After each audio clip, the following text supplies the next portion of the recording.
One Zambia, One Nation, and welcome to Zanis News, today the 21st of February 2019. To present, my name is Juliet Mutale. The headlines. Government intervenes to resolve impasse between Kalumbila Mines Limited and traditional leadership.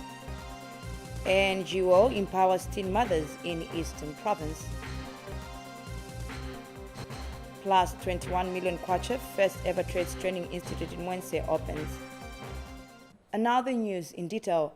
The controversy between Kalumbila Minerals Limited, KML, and Senior Chief Musele's Kawelanga community in Kalumbila district in Northwestern Province over the alleged pollution of water has finally been resolved.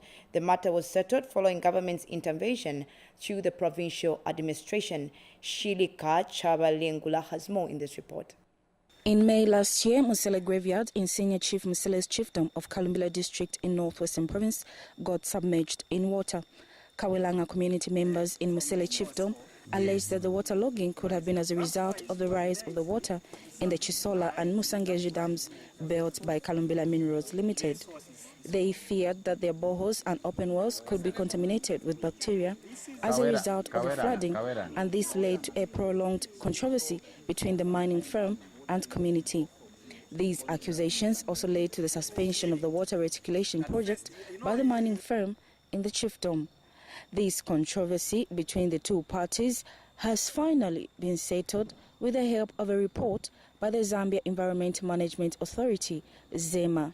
Currently, from the investigation results that we have received, it confirms that there is no cause-effect relationship between the mining activities at Kalumbila Minerals Limited and the water quality grievances. Northwestern Province Minister Nathaniel Mwavukanu, who chaired the reconciliation meeting at Kalumbila Mine, is happy that the impasse is resolved as he witnesses the signing of documents by both parties to endorse the professional findings by ZEMA. As government, we want to ensure and see to it that there's a good and warm working relationship between the mines and the local communities for the benefit of everybody. So I would like to encourage dialogue. Whenever there are issues that may be of concerns, please let us not rush to the media. We have established channels of communication which we can exploit and maximize on those. The two parties pledged to operate in harmony on a new page. Where we will sink the deep bores and make sure that the drinking water quality is what we expect to give to our communities. And our relationship going forward with His Royal Highness and the establishment is got to be a good one. We want to work together. We want to develop our area so that people can benefit. We don't want some conflicts and other things. No, from today onwards, we'll be working together with the mine. Thank you. Shilika Chabalengula reporting for Zanis in Kalumbila District, Northwestern Province.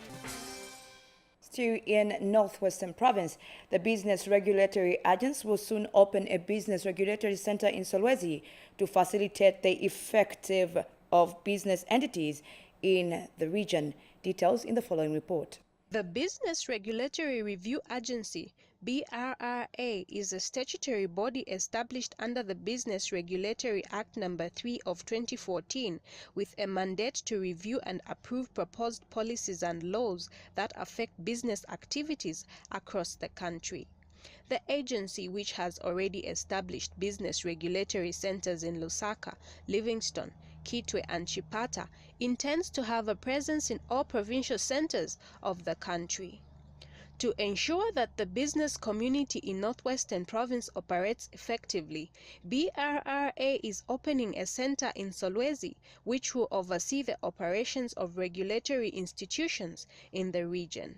There's going to be a one-stop shop to facilitate business activities, and this one-stop shop is going to be located in Solwezi. When we finish it, there will be PACA, there will be ZRA, there will be NAPSA, there will be workers' compensation, all these that have to do with businesses, and they will be under one roof. You are coming at the right time when we've got Expo Northwest, and the Expo Northwest, we need some type of initiative that the Ministry of Commerce, Trade and Industry is bringing up. And for us, it serves right that as they get into the province, they don't have the bottlenecks that would have previously existed in terms of business establishment, and that they already find already existing systems to help them establish their businesses under one roof. The business community in the province is equally delighted with this development. Regulatory Review Agency under the Ministry of Commerce is doing a great job in actually trying to ease the way business will be done in the province. With increased economic activities which are currently taking place in the province, the presence of BRRA in the area will help to ensure that business is conducted in accordance to required standards. Sheila Makosa, reporting for Zanis in Solwezi, Northwestern Province. Thank you, Sheila, for that report. Now, 24 girls from Petauke and Chadiza districts in the province have been empowered with skills training at a cost of 82,000 kwacha and business capital of about 250,000 kwacha by Plan International Zambia. The girls, who graduated from Ikwimi Trades Training Institute in Petauke with certificates in various skills, were also handed equipment for their businesses, respectively. Join Naomi Mwimba with the rest of the story. In an effort to end child marriages and teen pregnancies in Chadiza and Petauke districts, government has continued to collaborate with non-governmental organizations in empowering girls through skills, training and businesses. Some of the girls that have been empowered in the two districts graduated at a colorful ceremony and were given capital to start up their businesses. Petauke District Commissioner Verenas Banda Moyo was at hand to witness the graduation ceremony and assured the graduates that government remains committed in promoting girl-child education in an effort to end child marriages, teen pregnancies and alleviate poverty in the country. Girls who are married off at a tender age miss education and economic opportunities that could have lifted them out of poverty. Early marriages and teen pregnancies encourage the integration of poverty, which reduces the chances of our communities to develop. This initiative directly responds to the reduction of developmental inequalities, as it shall empower these girls with not only skills, but startup capital too. And Plan International Eastern Region Area Manager said the funding for the project is from the government of the Netherlands through the Yes I Do project, which is in line with the organization's global campaign. In order for girls to be leaders, there's need to equip them with skills and capital. Yes I Do project is a 5-year project with a budget of 2 million euros. Funding designed to end child marriages and teen pregnancies in Chadiza and Petauke districts. The research shows that girls from poor households are more likely to be given up for marriage than those from well-to-do homes. And one of the graduates who spoke on behalf of others has thanked government and Plan International for supporting them and promised that they will work hard and grow their businesses. We as girl children will put to good use the skills we have received because we did it already. We do not need an award or medal just to prove that we have something special within us. As the saying goes, it takes a whole village to raise a child. Therefore, there is need for concerted efforts from various stakeholders to address the root cause of child marriages and teen pregnancies in the country and provide a permanent solution to the problem for a better future for Mother Zambia. Naomi Mwimba, reporting for Zanis News in Petauke District of Eastern Province. From Eastern Province, we move to Copperbelt Province, where First Lady Esther Lungu has donated 200 bags of fertilizer to various women groups and has handed over a water borehole to the community in Lufonyama district. And all the donated items are valued at over 150,000 kwacha. Agrippa Silumbwen now reports. every woman and girls to participate effectively in the growth of the country's agriculture sector, they need different farming supplements, among other things. This is why the First Lady Esther Lungu's Foundation, in partnership with ZCCM Investment Holdings, has empowered various women groups with 200 bags of top-dressing fertilizer and a water borehole in Chief Lumpuma's area in Lufanyama district. Lufanyama District Commissioner and ZCCM representatives handed over the donations on behalf of the First Lady. The First Lady would have been delighted to be here and interact with the people of Lufanyama, but due to other national duties, she's unable to do so. The First Lady sends her heartfelt greetings to you all and hopes that she will be able to visit you in the near future. And the donation is a collaborative effort between ZCCM Investment Holdings PLC and the Esther Lungu Foundation Trust at a total cost of 150,000 kwacha. We have sunk water bores in Eastern Province, Southern Province, Lusaka, Copper Belt, and Northern Province. Chief Lumpuma of the Lamba-speaking people who received the donations on behalf of the community thanked the First Lady for the gesture. I should thank you for your motherhood to consider visiting my chiefdom at a time when my people didn't expect, and not only that, but also empowering the women clubs. Continued empowering of women groups with farming inputs will enable them become economically independent in the country. Reporting, I'm Agrippa Silumbwe, Copperbelt Province.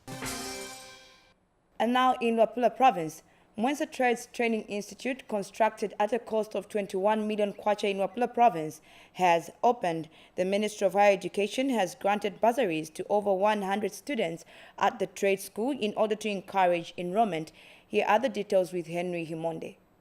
The newly constructed Mwensa Trades Training Institute in Wapula Province has opened to the public with about 120 students who have enrolled so far. Mwensa Trades is offering skills training in automotive mechanics, bricklaying and plastering, fish production, as well as electrical engineering. We're talking about an area that didn't have a facility like this one, and then also skills like these were not being offered in the past. So now we do have students who have come to get skills here. And what we're talking about is that they're going to be qualified. That means the quality of the buildings that you're going to see around this place obviously are going to improve. And then also in terms of labor, we're going to have skilled labor. There's not going to be a situation whereby you have to maybe go to Mansa to, for example, look for a bricklayer or look for one that can do the car in terms of automotive mechanics or fish production. We're basically going to be having those around this place. In order to encourage skills development in Mwensa District, the Ministry of Higher Education has granted bursaries to all the students at the training institution. Students are traveling from far and near in order to access free training that government has provided to the people of Mwense. Levo mbafie pakubala ukwabula po ichipepa na mchini. Elio okuwomba kwandi walekula amanda fyakine ayelova na ya cement. Nomba kabiri ulugomba kwashire umfika nomba pano kutira college na abachako fund abantu abali kabiro kutira benga sambiri ama skills antu bakwete. Ulunato ntonkenya utana niwo wide kutina yapo. Levo mbako kunse na bush mechanic. Nomba isto ndita yari secure pantu shakwata certificate. So rai sapanati sensambiri ndunde pona masambiriro pamasambiriro yandi ndunde po kwate na certificate so that instandi ibe secure. This development has cheered the locals, as most young people in Mwense district now have an opportunity to contribute to the development of the district now that Mwense Trades is empowering them to become productive citizens. To have a good number benefiting from such programs running at Mwense Trades.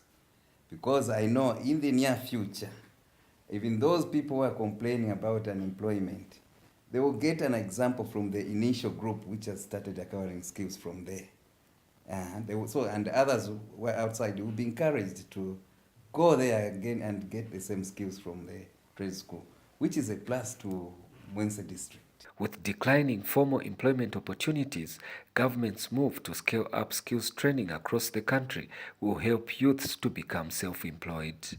Henry Himonde for Zanis News in Mwense District, Luapula Province.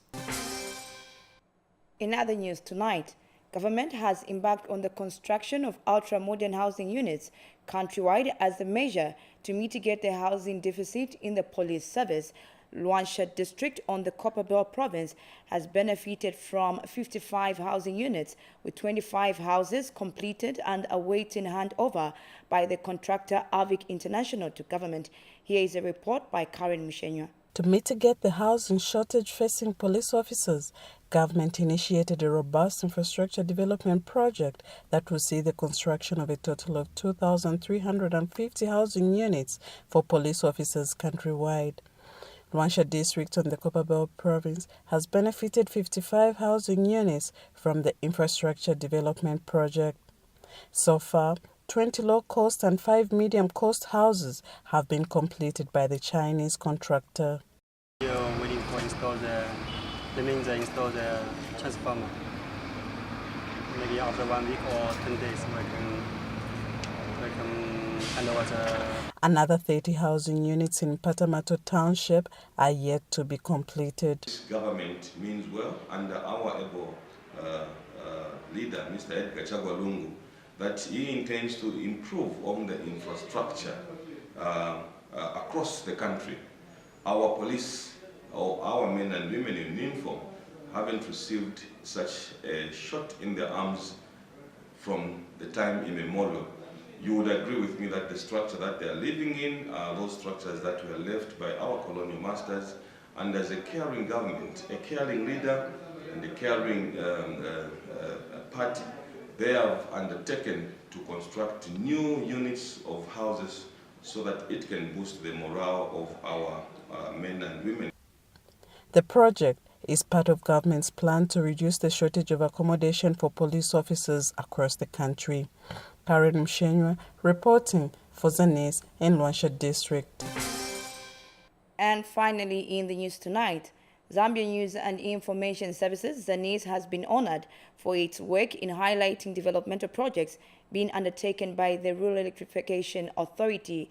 Zanis cooked the Best Institution Award in the 4th RIA Media Awards. Lakson Makosa now reports. Efforts of the Zambia News and Information Services, Zanis, in highlighting policies and developmental programs being undertaken by government and quasi-agencies has continued receiving recognition.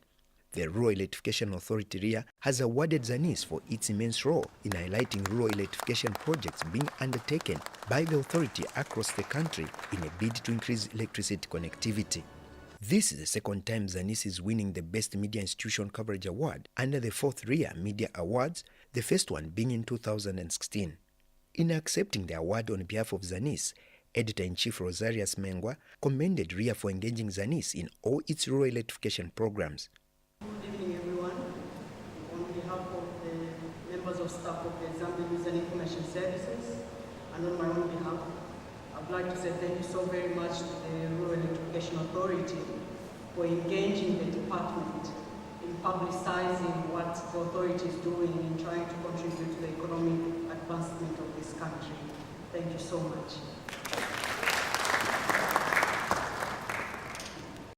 At the same award-giving ceremony where journalists from various media houses who were awarded for their exceptional work, Zanis's Mlenge DIO, Linda Mpemo, scooped the Best Web Publication Award. The colorful award-giving ceremony was graced by the Minister of Energy, Martin Kua, who was represented by Director Planning and Information, Francisca Ziambo. The minister implored scribes to take keen interest in reporting on the efforts government is making in increasing rural electrification.